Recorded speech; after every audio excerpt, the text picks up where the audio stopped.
పడి లేచిన కెరటం అనే డైలాగు ఈ సీజన్లో ఏ కంటెస్టెంట్స్కి అయినా బాగా సూట్ అయ్యి అవుతుంది అంటే అది కేవలం గౌతమ్ కృష్ణకని చెప్పుకోవచ్చు. అలాగే పట్టుదల ఉంటే అదృష్టం ఏమిటి ఏదైనా తిరగ మారుతుంది అనే విషయం గౌతమ్ కృష్ణ నిరూపించుకుంటూ వచ్చేశాడు. ఇంకా గౌతమ్ కృష్ణ జర్నీ వీడియోని ప్లే చేసి చెప్పుకుంటూ వచ్చేసాడు గౌతమ్ విన్నర్ అంటూ. ఏ సీజన్లో కూడా మనం కనీ విని ఎరగం విధంగా అయితే మారింది. గతంలో షణ్ముఖ్ గ్రాప్ అయితే ఎలా మారిందో ఈ సీజన్లో అయితే నిఖిల్ రాత అలా మారిపోయింది. గౌతమ్ ఎంట్రీతో ఇంక గేమ్ అంతా చూసి హౌస్ లోపలికి వచ్చేసిన గౌతమ్ కృష్ణ అయితే మొదటగా అయితే నిఖిల్తో అటాక్ చేస్తూ తన కంటెంట్ అంతా నిఖిల్తోనే ఇస్తూ వచ్చాడు.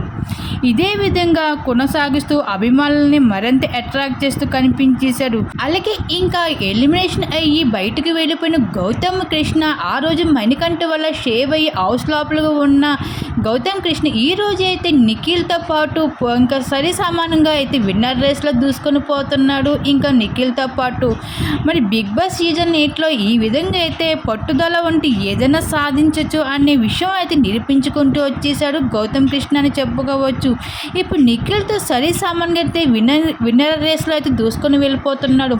మరి ఈ సీజన్కి మరి నిఖిల్ గౌతమ్ వీళ్ళిద్దరు ఎవరు విన్నర్ అవుతారని మీకు ఎవరు అనిపిస్తుంది? మీ అభిప్రాయం తప్పకుండా కామెంట్ సెక్షన్ షేర్ చేసుకోండి.